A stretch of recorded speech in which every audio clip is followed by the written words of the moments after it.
Very good afternoon to all of you. Thanks for tuning in to The Big Story. I'm Afrida Rahman Ali. We're going to focus on the issue of Chinese cyber attacks and its possible consequences. But first up, some big breaking news coming in.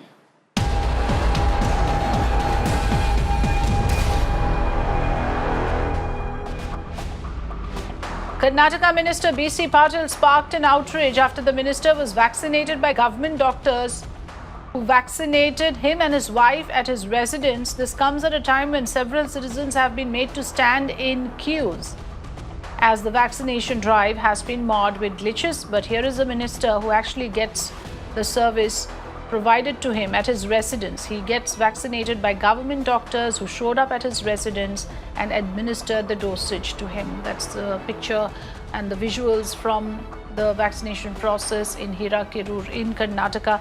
Shrija is joining me live. Shrija, while we were always talking about since morning, even the Union Health Minister went to a center, did the due process of registration and paperwork. Here is a minister in Karnataka who had this privilege of having government doctors show up at his doorstep to get vaccinated.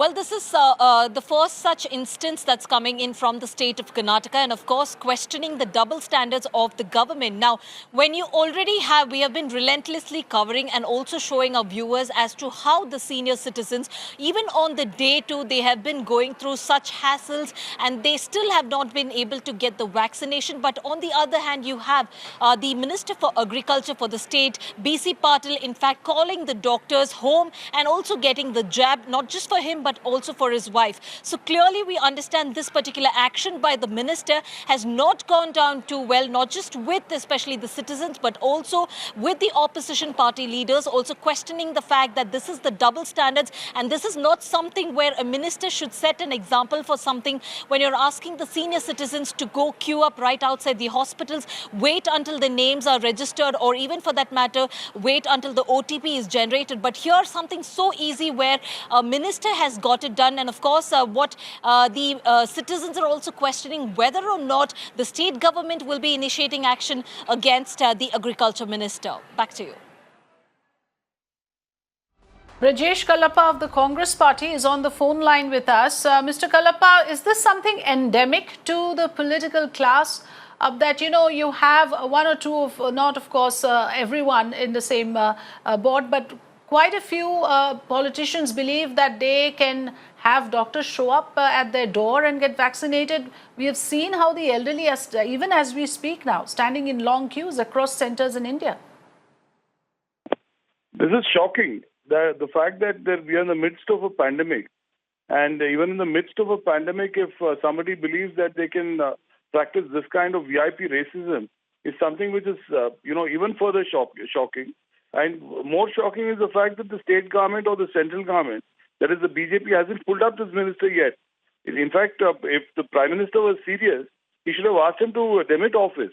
This is a shocking kind of act, and particularly in the midst of a pandemic, asking doctors to come over and have the vaccine home delivered, not just to him, but to his entire family members.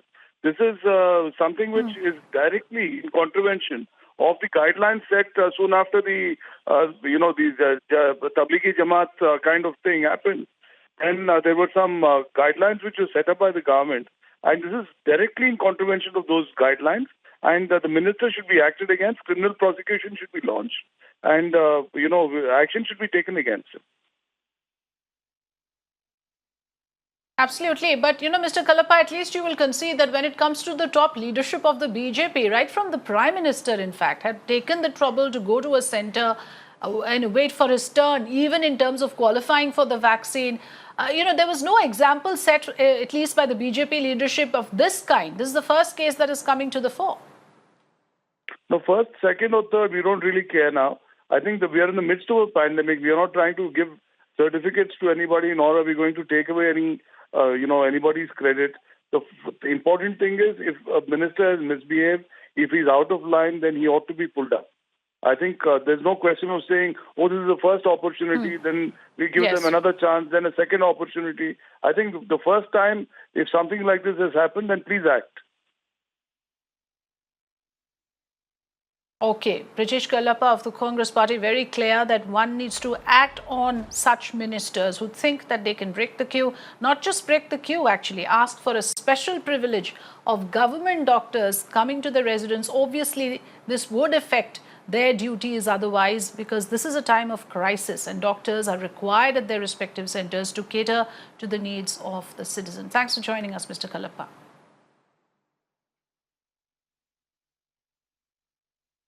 Let's in fact now go back to the big story that we are looking at this point. Two important reports have come to the fore, and these are reports from international agencies that indicate that there could be a cyber attack on Indian systems, whether it is Indian servers when it comes to the vaccine developers, or whether it comes to our energy sector.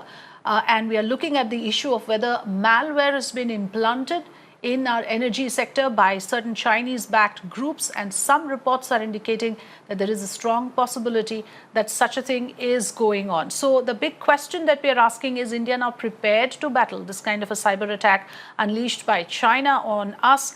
Cyber intelligence firm Cyfirma has suggested that the IT systems of the two Indian vaccine makers, Bharat Biotech and Serum Institute, were targeted by Chinese hackers in the recent week. As per their report, a Chinese hacking group called APT-10, also known as Stone Panda, identified gaps in the IT infrastructure and supply chain software of the two Indian vaccine companies. The report also said that the intention was to target the intellectual property to get a competitive advantage over Indian pharmaceutical firms. Remember, India produces and supplies 60% of all vaccines delivered worldwide. So I'm going to go across to my colleague Avni Raja, who will help us understand the details of this Cyfirma report. Avni?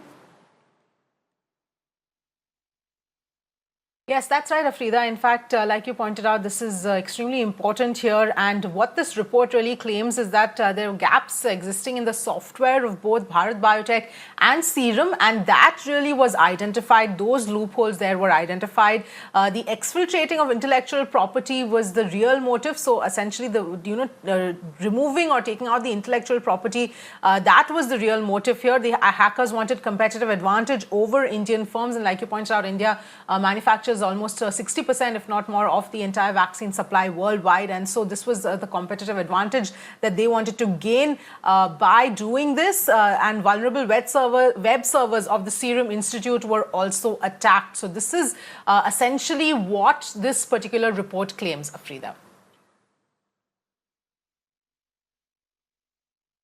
Stay with us. We will also, Avni, stay with us. We'll also look at the other issue of the power sector, and you will help us understand that as well. Do stay on with us. I want to introduce my guest this afternoon, Manu Zacharia, well-known cybersecurity expert, with us on Big Story today. Thank you so much, Mr. Zacharia, for giving us your time.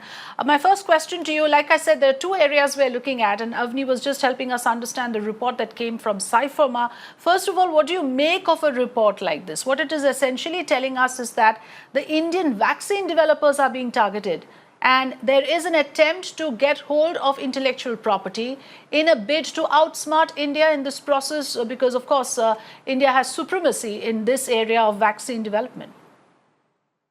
Yeah, so as we all know, the dimensions of warfare has evolved in the last couple of years. So we have the new concept of information warfare, which is nothing but, having dominance, or information dominance is the key objective. So when we say information dominance, basically we are trying to steal all the data from the competitor or the enemy country. So this is where this particular incident comes into limelight, where as you said, we produce 60% of the world's vaccine, and we have the information with us. Definitely all the advisories are very much interested in these information, and these informations are stored in these IT systems. As we all know, during the lockdown period, the IT system was one of the main backbone for our survival. So all these data are there. People were working from remote locations. There was no maintenance per se happening like how it used to happen. So a lot of gaps evolved during this period, and probably the advisories exploited this gap, and then they got into the system. Not every company, for example, non-IT companies, they're not very much worried about the cybersecurity or the patches or the updates that keeps coming every week or probably every month. So, a proper audit was not done before these data was stored there. There are so many factors that we can point out which might have led into these incidents. Okay.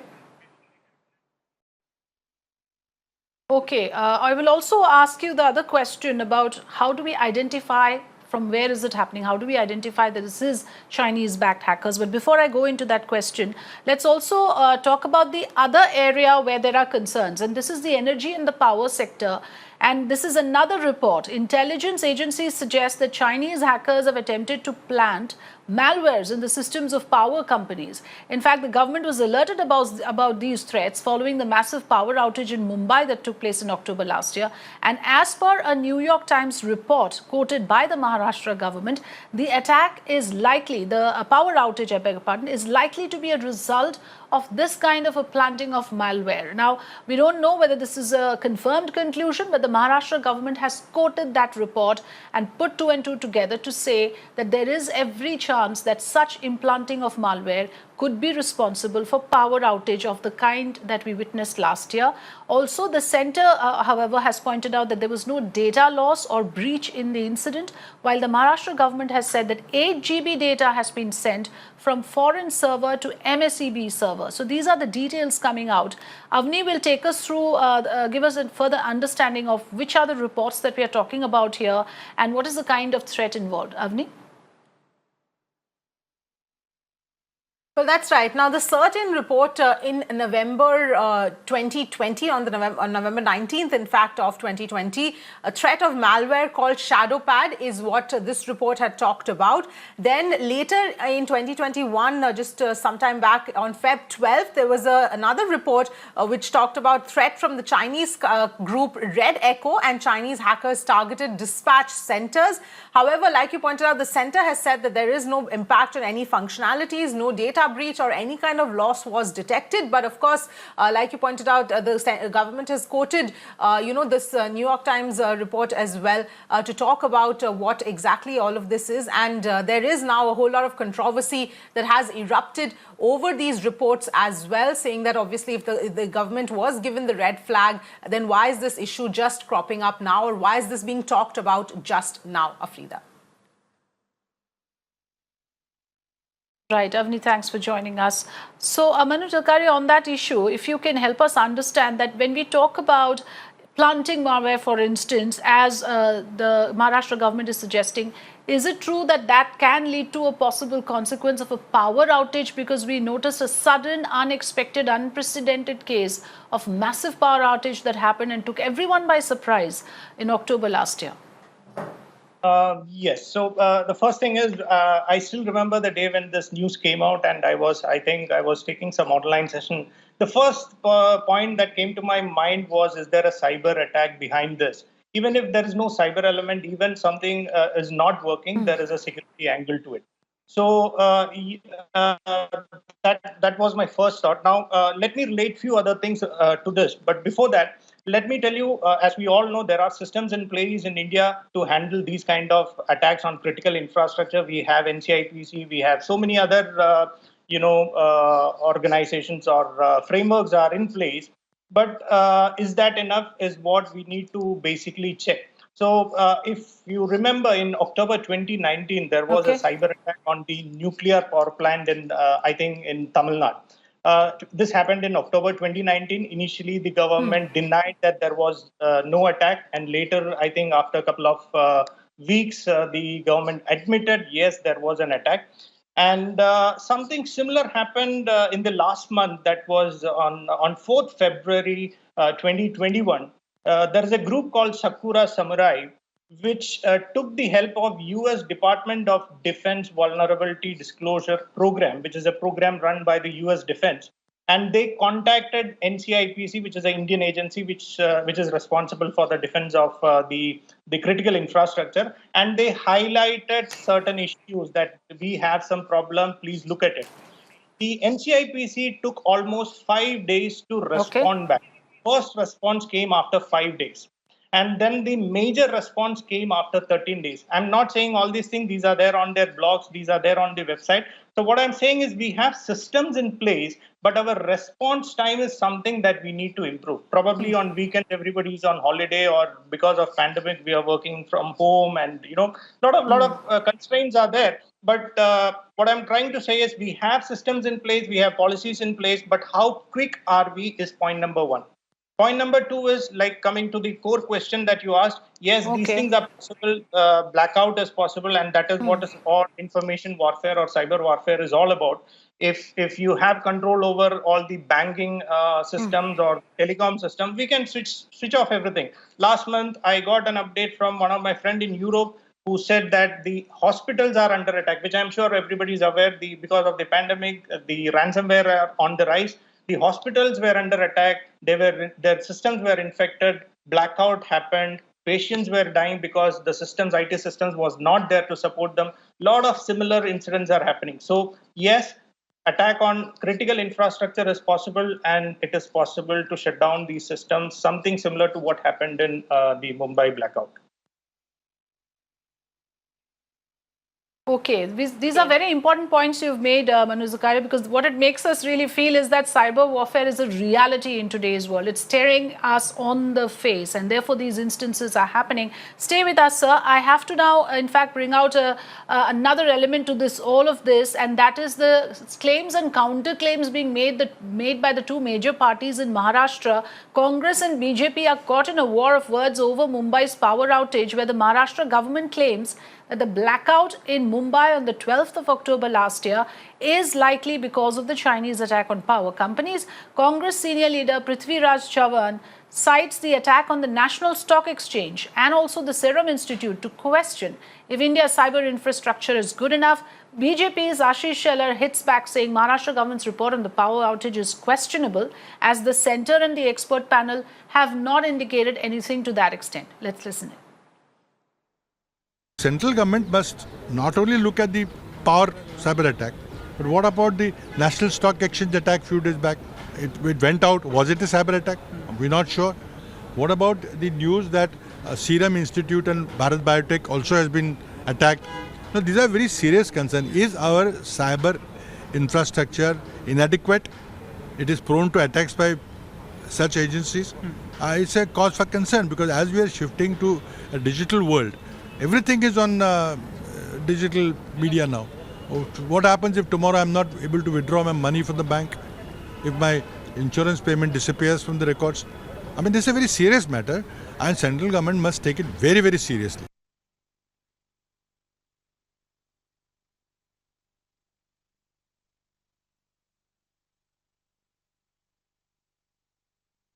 Okay, right. Okay, so Manu Zacharia, you heard that, and I find it interesting that you also said earlier that it's not just enough to put systems in place. We do have those surveillance systems, but are we acting on the inputs that we are getting? Or are we acting on it? That is more important, and you feel that our response time is slow. Now, how do we fix this? Is there a way that we can make it a foolproof system? Is there enough focus around this? Yes, I think on a positive note, I think the agencies responsible for this particular domain, they are observing all these things, and I'm sure they are refining their processes. Basically, what I'm trying to say is the response time has to be improved. Let's say if somebody notifies you that there is a probability of an attack, we should respond within 6 hours. I know there are so many challenges in that. We need to first verify who is it, whether it is a correct information. But what I'm trying to say is, yes, these things we can improve. We can have regular audits. We can have regular process checks to find out the response time and improve upon it. So answer is yes, we have to take some action by the concerned authorities to improve our response time, as well as our technology, as well as the technical capabilities of our people who are handling with these kind of systems. Okay, improving the technical capabilities, improving greater alertness in responding to the systems. The systems might be there, like you said, but our response, that needs tightening. Thank you so much, Mr. Manu Zacharia, for joining us this afternoon.